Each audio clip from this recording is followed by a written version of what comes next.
Hello and welcome. We are the Ministry of the Real Truth, and today we are going back to the origins of the original ancient, very old Tab Ashur or Aramaic, Assyrian Aramaic scriptures, and the modern Americanized, modern English Bible translations. We are going to compare the two if we come across verses. This is the Babylonian story of the Deluge and the Epic of Gilgamesh by E.A. Wallace Budge, 1929. This brochure, The Babylonian Story of the Deluge and the Epic of Gilgamesh, was originally written by the late keeper of the department, Sir Ernest Wallace Budge. These qualifications that he had there. It is now reissued, or was reissued, in a revised form, rendered necessary by the march of discovery in Babylonian matters during the last few years, when this was put together, written, and then uploaded.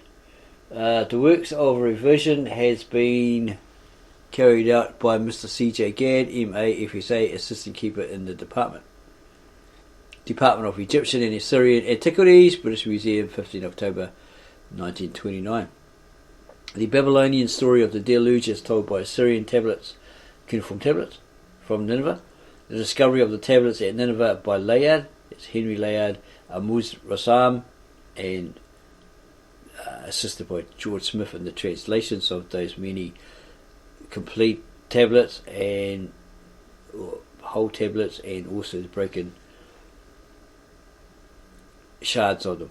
When Layard and Rassam, his assistant, discovered and uncovered the original ancient, very old library at Nineveh, where Ashur-bani-pal collected all these tablets, all these stories, and he was a bit of a tablet nerd, or book nerd, word nerd, so he wanted them all, whether they were the originals or not. He sent emissaries out to get these copies of these stories to put in his library, which was at Nineveh. And later on, Nineveh was invaded and the library was destroyed, buried, until Layard, etc. discovered it.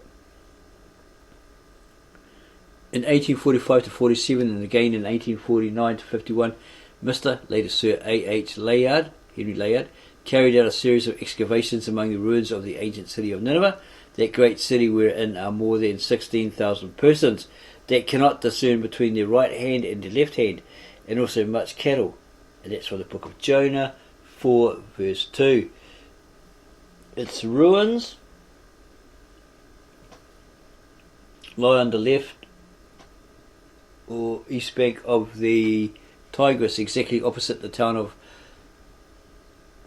At-Mawsil or Môsul, which was founded by the Sassanians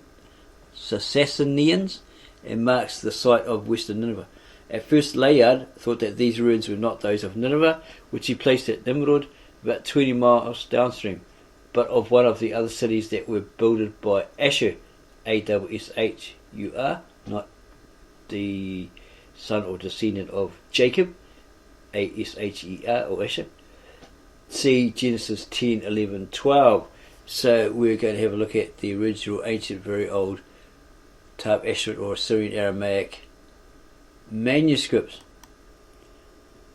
at Genesis 10 verse 11 to see what that says. These are translated into nearest English equivalent by the native-born Aramaic-speaking translator Victor N. Alexander, Victor Nimrod Alexander. He's a descendant of Nimrod, and he's from Mesopotamia, Bet-Narain, or Mesopotamia, in Syria. And it reads, from these lands, or those lands, there emerged the Ashuri. Okay, let's go back a bit here. And to Cush was born Nimrod, who began to be a giant of the earth. He was a lion-hearted giant before the Lord. That is why it is said, like Nimrod, a lion-hearted giant before the Lord. And he was the head of this kingdom, which included Babylon, Erech, or modern-day Iraq, Akkad, and Kala, in the land of Sumer. From those lands there emerged the Ashuri, or the Ashurites, who built Nineveh and the towns of Rehoboth and Calah at Rassam, the great city between Nineveh and Calah. So that verifies that somebody built a certain kingdom.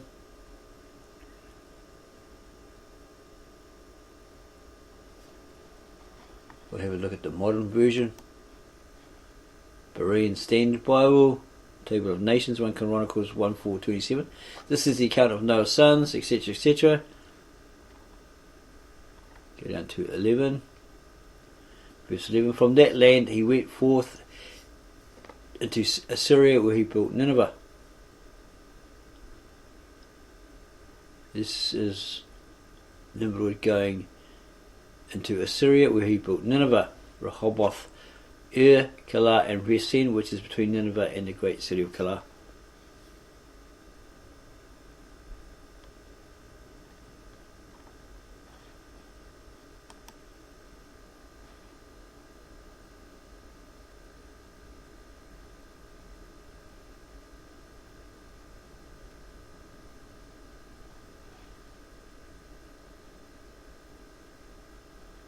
Okay, that was Jonah, Genesis 11 and 12. Look at 12. And reason the great city between Nineveh and Calah. So it's basically the modern and the ancient state the same information.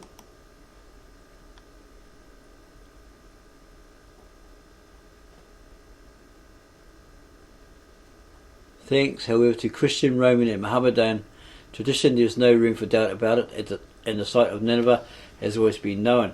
The fortress which the Arabs built there in the 7th century was known as At-Mawsil, i.e. Nineveh Castle, for many centuries, and all the Arab geographers agree in saying that the mounds opposite Môsul contain the ruins of the palaces and walls of Nineveh, and few of them fail to mention that close to by them is Tal Nabi Yunus, i.e. the hill from which the prophet Jonah preached repentance to the inhabitants of Nineveh, that exceeding great city of 3 days' journey, Jonah 3:3. Local tradition also declares that the prophet was buried in the hill, and his supposed tomb is shown there to this day. Jonah's tomb. The walls and palaces of Nineveh. So actually never left it. Never left Nineveh. He died there. Must have liked it a lot. The walls and palaces of Nineveh. Situations of the ruins of the palaces of Nineveh is well shown by the accompanying reproduction of the plan of the city made by Commander Felix Jones, i.e. the remains of the older palaces built by Sargon II, BC 722-705, Sennacherib, BC 705-681, and Esarhaddon, BC 681-669, lie underneath the hill called Nabi Yunus, and those of the palaces and other buildings of Ashur-bani-pal, BC 681-626, under the mound which is known locally as Tal al-Amushia, i.e. the hill of Amush, and Kiyunik. It's a Assyrian name, so it's very hard to say. So Kiyunik. The latter name is said to be derived from two Turkish words meaning, it's a Turkish word, derived from a Turkish word, meaning many sheep, in allusion to the large flocks of sheep that find their pasture on and about the mound in the early spring. These two great mounds lie close to the remains of the great west wall of Nineveh, which in the time of the last Assyrian Empire may have been washed by the waters of the river Tigris. The river Kausur or Kosa divides the area of Nineveh into two parts, and passing close to the southern end of Kiyunik, empties itself into the Tigris. The ruins of the walls of Nineveh show that the east wall was 16,000 feet long, the north wall 7,000 feet long, the west wall 13,600 feet, and the south wall 3,000 feet. Its circuit was about 13,200 yards, or 71 miles. First discovery of the Royal Library at Nineveh. In the spring of 1850, Layard, Henry Layard, assisted by Mr. H. It's Hormudz, that's right, not At-Mawsil. Hormudz Rassam, continued the excavation of the southwest palace at Kuyunik. In one part of the building he found two small chambers opening into each other, which be called the Chamber of Records, or the House of the Rolls. He gave them this name because to the height of a foot or more from the floor they were entirely filled with inscribed baked clay tablets and fragments of tablets. Some tablets were complete, but by far the larger number of them had been broken up into many fragments, probably by the falling in of the roof and upper parts of the walls of the buildings when the city was pillaged and set on fire by the Medes and Babylonians. The tablets that were kept in these chambers numbered many thousands. Besides those that were found in them by Layard, large numbers have been dug out all along the corridor which passed the chambers that led to the river, and a considerable number were kicked out onto the river front by the feet of the terrified fugitives from the palace when it was set on fire. Now here he has, in brackets, it was recently suggested, in his era, or after this writing, as a result of careful examination of the site, that the Tigris never actually flowed under the city wall, and that's from R.C. Thompson, A Century of Exploration at Nineveh, page 122 double F, or maybe it's a paragraph, not really sure. Looks like a page.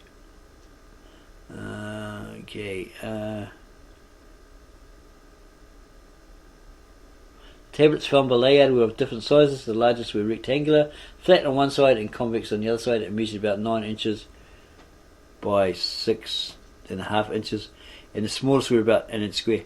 The importance of this find was not sufficiently recognised at the time, for the tablets, which were thought to be decorated pottery, were thrown into baskets and sent down the river loose on rafts to Basra, whence they were dispatched to England on a British man-of-war battleship.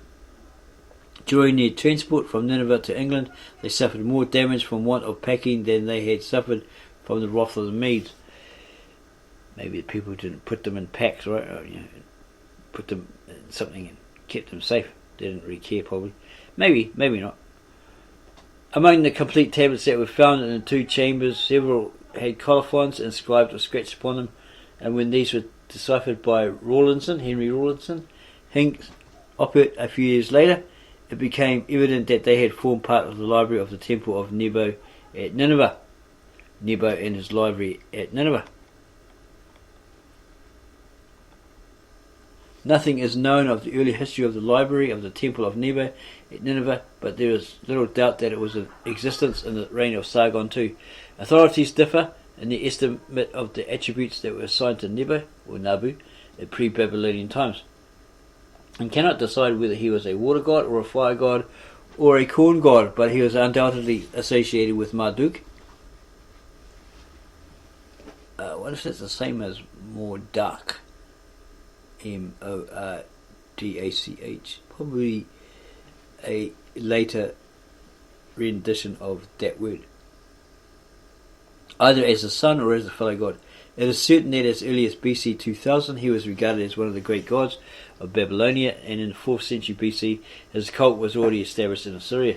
He had a temple at Nimrud in the 9th century BC, and King Adad-nirari BC 811 to 783 set up 6 statues in it to honour of the god. 2 of these statues are now in the British Museum. The same Adad-nirari also repaired the Nebo temple at Nineveh. Under the last Assyrian Empire, Nebo was believed to possess the wisdom of all the gods and to be the all-wise and all-knowing. He was the inventor of all the arts and the tablet of destiny, all sciences, and the source of inspiration in wise and learned men, and he was the divine scribe and past master of all the mysteries connected with the literature and the art of writing. Duke Sharut. Ashur-bani-pal addressed him as Nebo, the mighty sun, the director of the whole of heaven and of earth, holder of the tablet, bearer of the writing reed of the tablet of destiny, lengthener of days, vivifier of the dead, establisher of light for the men who are troubled. See tablet Arian 132. In the reign of Sargon II, the temple of Nebo at Kyunuk was repaired and was probably at that time a library was housed in it. Layard found some of the remains of Nebo's library in the southwest palace, but it must have been transferred thither, or must have been transferred there, to it, right? Or further, or to that. For the temple of Nebo lay farther north, near the south corner of Ashur-bani-pal's palace. Nebo's temple at Nineveh bore the same name as this very ancient temple at Borsippa. The modern Burs-i-Nimrod viz. Ezra. Discovery of the palace library of Ashur-bani-pal. In the spring of 1851, Layard was obliged to close his excavations for want of funds. He was running out of money, right?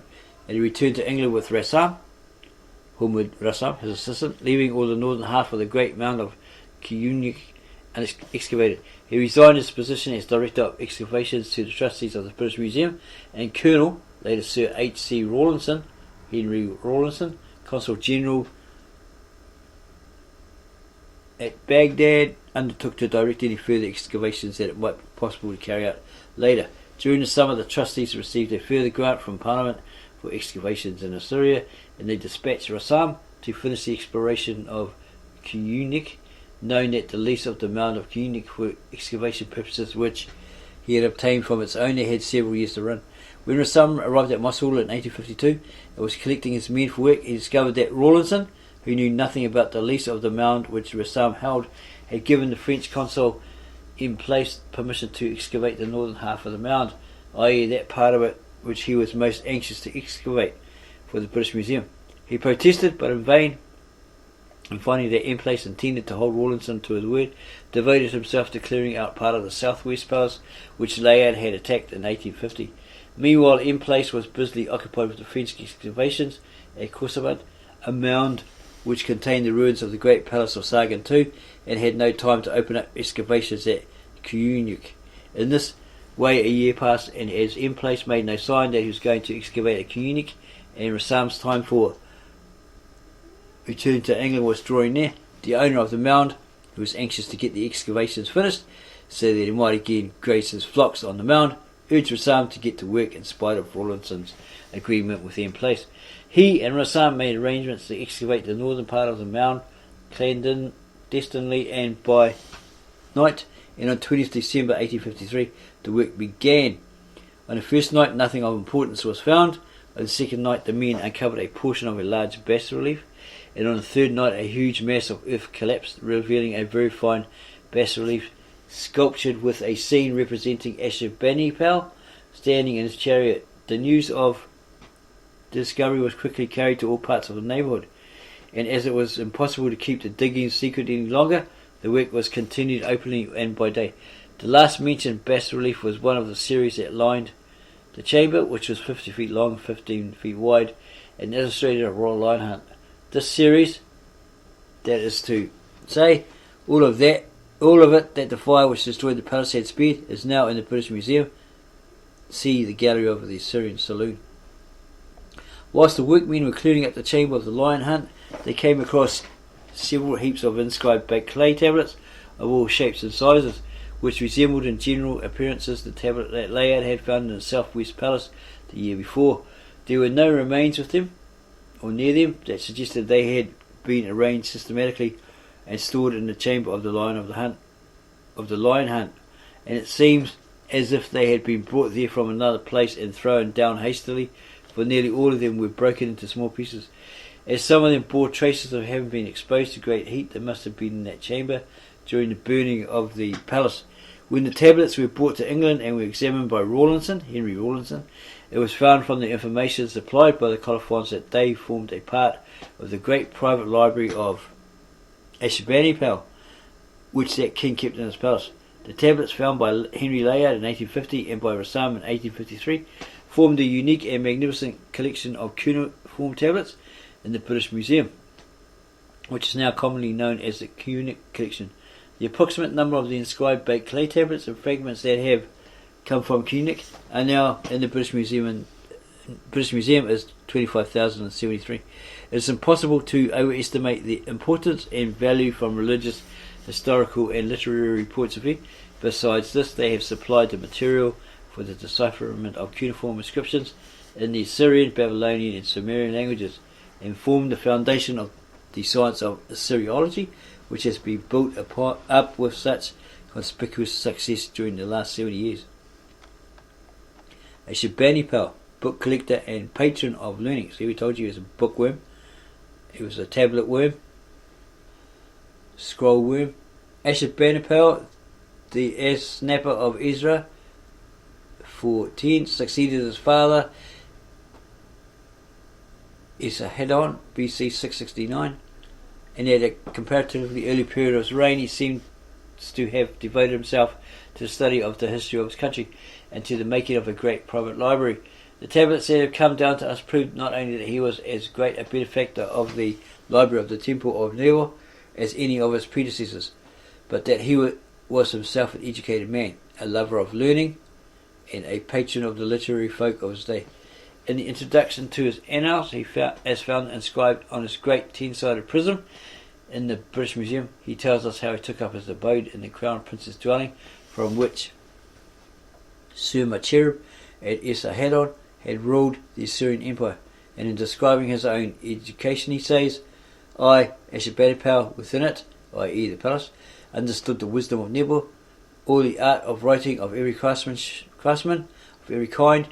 I made myself master of them all, i.e. of the various kinds of writing. So he became the expert, the one you had to go to get that information.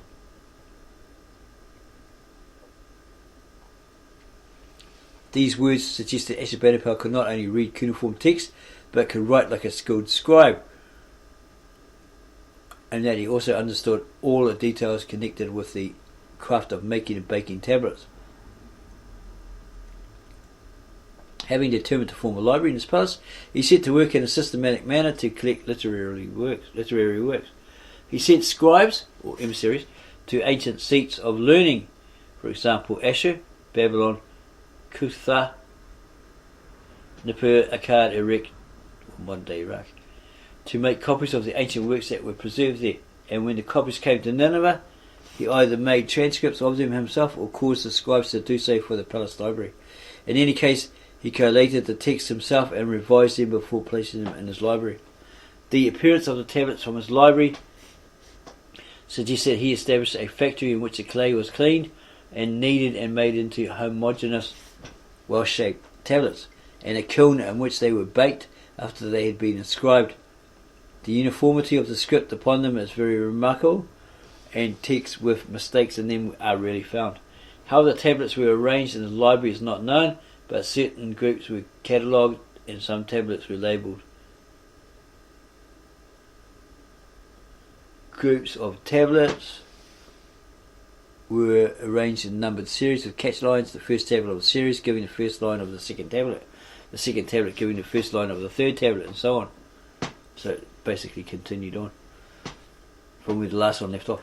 Ashur-bani-pal was greatly interested in the literature of the Sumerians, i.e. the non-Semitic people who occupied Lower Babylonia about BC 3500, BC 3500, and later he and his scribes made bilingual lists of signs and words and objects of all classes and kinds, all of which are priceless value to the modern student of the Sumerian and Assyrian languages.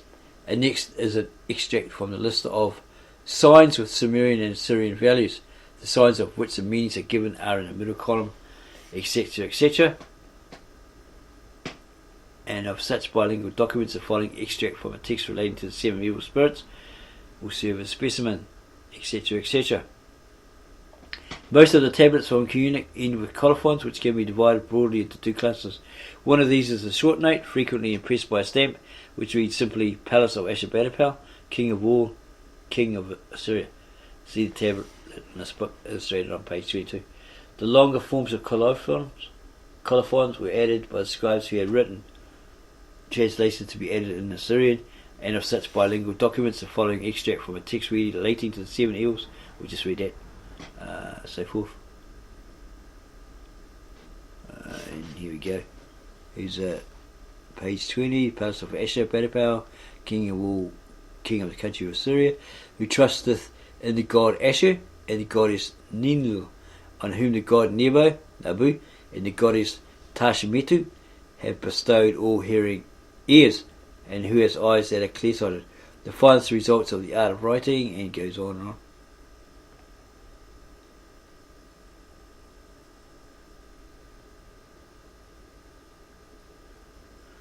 George Smith's discovery of the Epic of Gilgamesh and the story of the Deluge. The massive tablets which had been discovered by Layard and Rassam at Nineveh came to the British Museum in 1854-5, and the examination by Rawlinson and Norris began very soon after. Mr. Bowler, the skillful draftsman and copyist of tablets, whom Henry Rawlinson employed in making transfers of copies of cuneiform text for publication by lithography, rejoined a considerable number of fragments of bilingual lists, syllabaries, etc., which were published in the second volume of the Cuneiform Inscriptions of Western Asia in 1886. In that year, the trustees of the British Museum employed George Smith to assist Henry Rawlinson in sorting, classifying and rejoining fragments, and a comprehensive examination of the collection by him began. His personal interest in Assyriology was centered upon historical texts, especially those which threw any light on the Bible narrative. But in the course of a search for stories of the campaign of Sargon II, Sennacherib, Esarhaddon and Ashur-bani-pal, he discovered, among other important documents, a series of portions of tablets which give the adventures of Gilgamesh, an ancient king of Erech, or modern Iraq. 2. An account of the Deluge, which is supplied by the 11th tablet of the Legend of Gilgamesh in more than one version. 3. A detailed description of the creation. 4. The legend of the descent of Ishtar into Hades in quest of Tammuz. The general meaning of the text was quite clear, but there were many gaps in them, and it was not until December 1872 that George Smith published his description of the legend of Gilgamesh and a translation of the Chaldean account of the Deluge. The interest which his paper evoked was universal, and the proprietors of the Daily Telegraph advocated that Smith should be at once dispatched to Nineveh to search for the missing fragments of tablets which would fill up the gaps in his text, and generously offered to contribute 1,000 guineas towards the cost of the excavations. The trustees accepted the offer and gave 6 months leave of absence to Smith, who left London in January.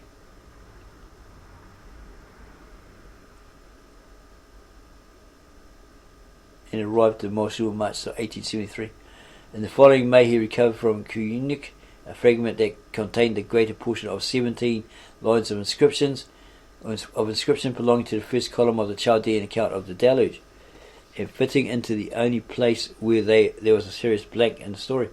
During the excavations which Smith carried out at Kuyunik in 1873 and 1874, he recovered many fragments of tablets, the text of which enabled him to complete his description on the contents of the 12 tablets of the Legend of Gilgamesh, which included his translation of the story of the Deluge. Unfortunately, Smith died of hunger and sickness near Aleppo in 1876, and he was unable to revise his early work and to supplement it with the information which he had acquired during his latest travels in Assyria and Baghdad. Was that? Not really sure what that is. We could look it up, go up a bit, see what that was. Yeah. Oh, Babylonian. Thanks to the excavations which were carried out in Kuyunik by the trustees of the British Museum after his untimely death, several hundreds of tablets and fragments have been recovered, and many of these have been rejoined to the tablets of the older collection. By the careful study and investigation of the old and new material, Assyriologists have, during the last 40 years or more, been enabled to restore and complete many passages in the legends of Gilgamesh and the Flood. It now seems that the legend of the Flood had not originally any connection with the legend of Gilgamesh, and that it was introduced into it by a late editor or redactor of the legend, probably in order to complete the number of the 12 tablets on which it was written in the time of Ashur-bani-pal, the legend of the Deluge of Babylonia. In the introduction to his paper on the Chaldean account of the Deluge, which Smith read in December 1872 and published in 1873, he stated that the Assyrian text which he had found on Ashur-bani-pal's tablets was copied from an archetype at Erech in Lower Babylonia. This architect was, he thought, either written in or translated in Semitic Babylonian and at a very early period, and although he could not assign a date to it, he adduced a number of convincing proofs in support of his opinion. The language in which he assumed the legend to have been originally composed was known to him under the name of Akkadian or Akkadian, but is now called Sumerian. Recent research, or that research in this book was put out, or at that period, has shown that his view on this point was correct on the whole.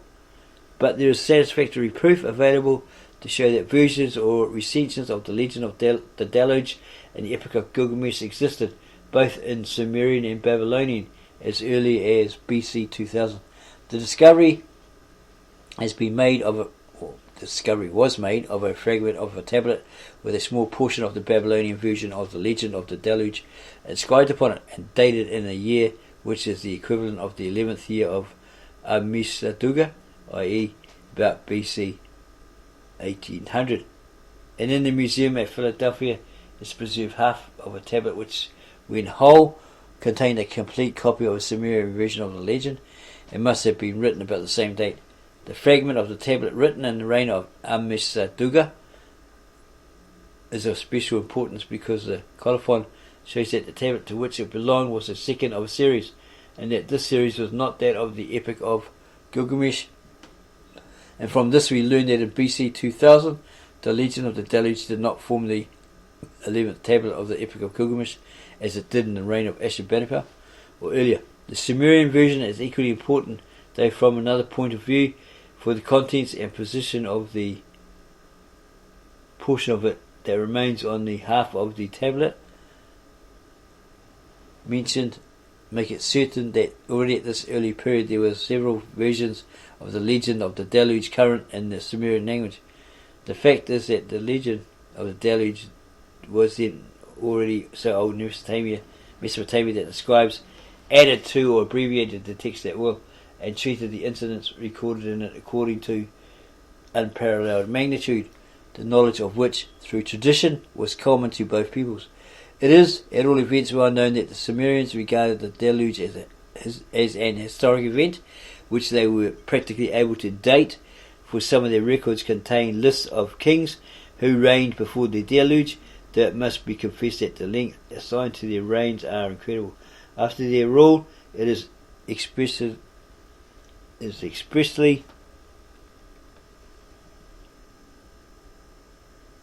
noted that the flood occurred and that when it passed away, kingship came down again from on high. So this flood happened, this Utpanishtim, if that says that, i.e. Noah's flood actually happened.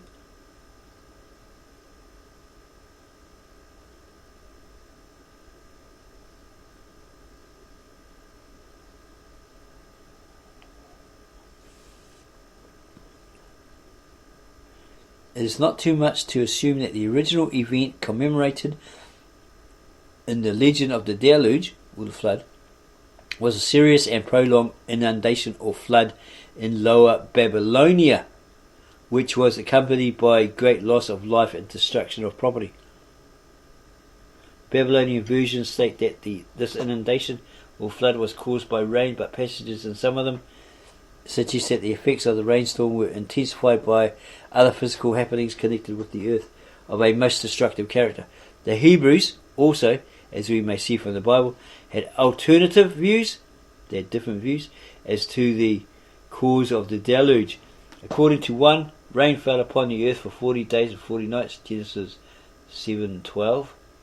And according to the other, the deluge came because all the fountains of the great deep were broken up and the floodgates of heaven were opened, Genesis 7:2. Yeah, Genesis 7:12 and Genesis 7:2. The latter view suggests that the rain flood was joined by the waters of the sea. Later tradition, derived partly from Babylonian and partly from Hebrew sources, asserts, for example in the Cave of Treasures,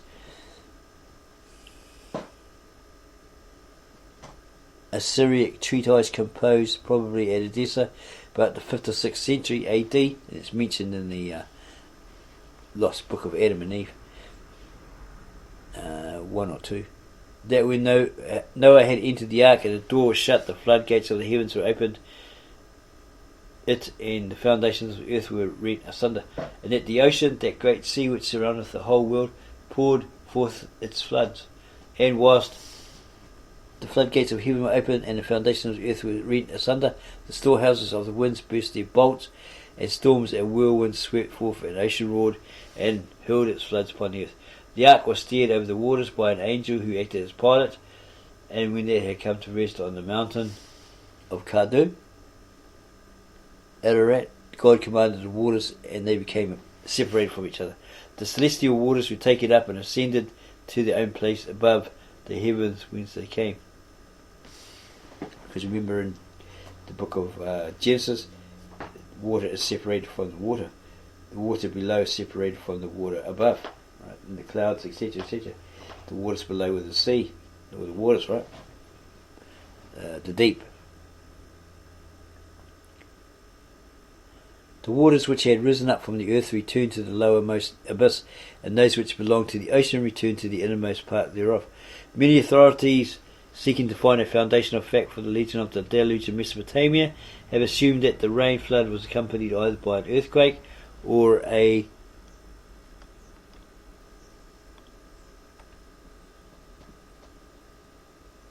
tidal wave, or by both.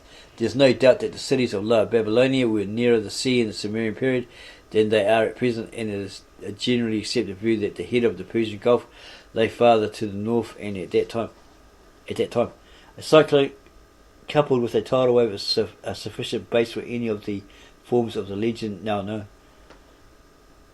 A comparison of the content of the various Sumerian and Babylonian versions of the deluge that have come down to us shows that they are incomplete, and as none of them tell so connected and full a narrative of the prehistoric shipbuilder as Berossus, a priest of Bel, the great god of Babylon, it seems that the Mesopotamian scribes were content to copy the legend in an abbreviated form.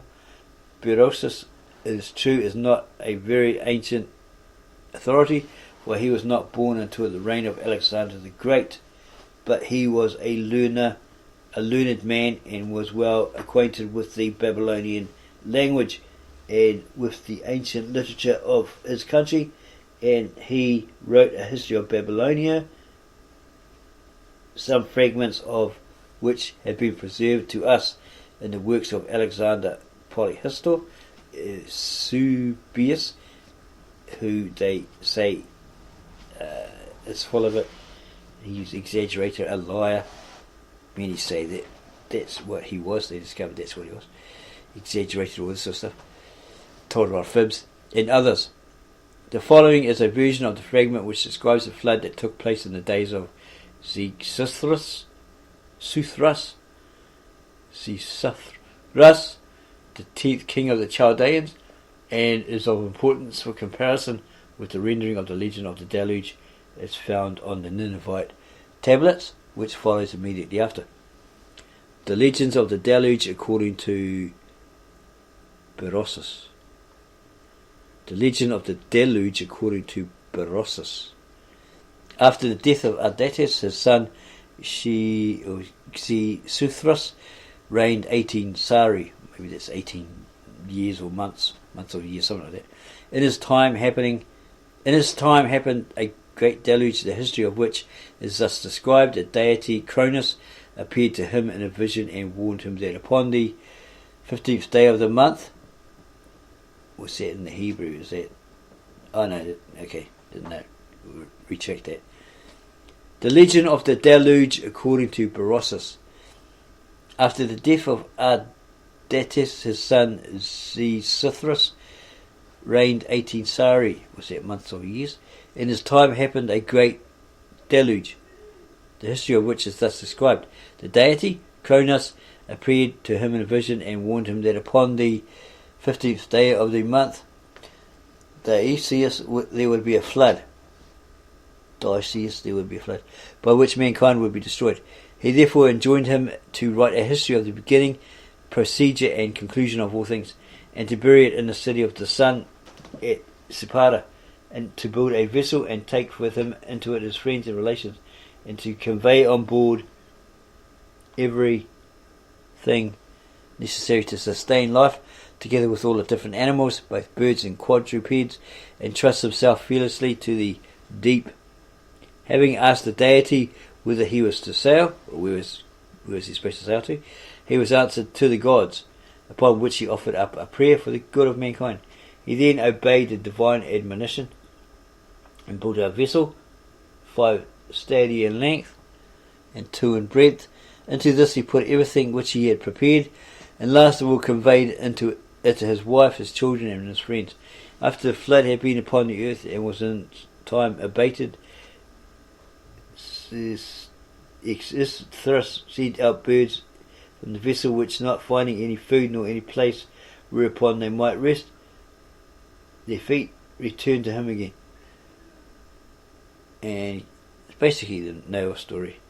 With different names, different birds, all this sort of stuff. The Babylonian legend of the Deluge is told to the hero Gilgamesh by his ancestor At-Mawsil, i.e. Noah, who had been made immortal by the gods. At-Mawsil, that's Noah. He had another name, it was like Na'at in the Palestinian or something like that. Same guy. And then you got the other legends, the other mythos versions of this mythos, where they have different names like Ashur-bani-pal, etc., etc. The form of the legend of the Deluge given below is that which is found on the 11th of the series of 12 tablets in the Royal Library at Nineveh, which describe the life and exploits of Gilgamesh, an early king of the city of Erech, or modern day Iraq. As we have seen above, the legend of the Deluge has probably no original connection with the epic of Gilgamesh, but was introduced into it by the editors of the epic at a comparatively late period, perhaps even during the reign of Ashur-bani-pal, B.C. 669 to 626. A summary of the contents of the other tablets of the Gilgamesh series is given in the following section of this short monograph. It is therefore only necessary to state here that Gilgamesh was horrified and almost beside himself when his bosom friend, his best mate and companion Enkidu died. He was the wild man who was tamed through the seduction of a female, and then his animal friends left him, and all this sort of stuff. Meditated deeply how he could escape death himself. He knew that his ancestor At-Mawsil had become immortal. Therefore he determined to set out for the place where At-Mawsil lived, so that he might obtain from him the secret of all mortality. Guided by a dream, Gilgamesh set out for the mountain of the sunset, and after great toil and many difficulties came to the shore of a vast sea. Him and his mate Enkidu, they went out to some forest, and there's a guardian of the forest, this big monster, and they fought him. Gilgamesh was a bit of a wimp. He's going to give up, but Enkidu said, no, let's strive one, we can beat him. And they finally did. And the gods found out that their blessed guardian of the forest, whatever this thing was named, can't remember offhand, had been slaughtered by somebody. They were asking around, who did it? And then it was revealed that Enkidu did it with the help of Gilgamesh, but because Enkidu killed it, chopped his head off or something like that, he's the one that was going to get it from the gods, the pantheon of gods, or a particular god of the pantheon. He had to pay for killing the prized beast guardian beast. So he had to die.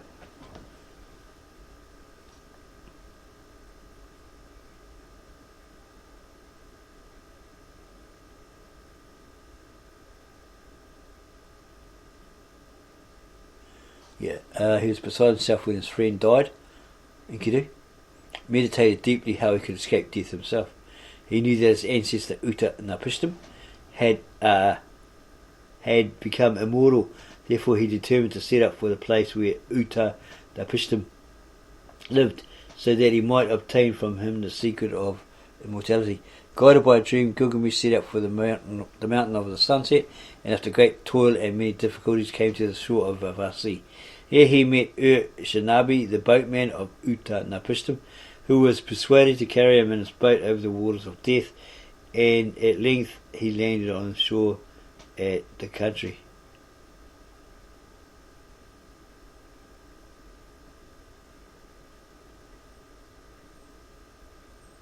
of Uta-Napishtim. The immortal came down to the shore and asked the newcomer the object of his visit, and Gilgamesh told him of the death of his great friend Enkidu, and of his desire to escape from death and to find immortality. Uta-Napishtim, having made to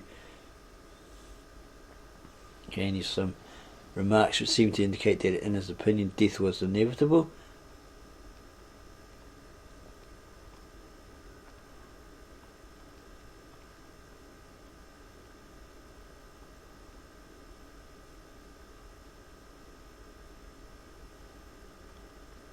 it's quite a long story there.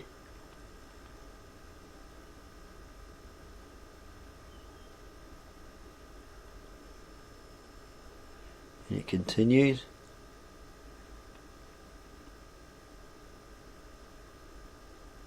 The Epic of Gilgamesh. Quite an interesting story.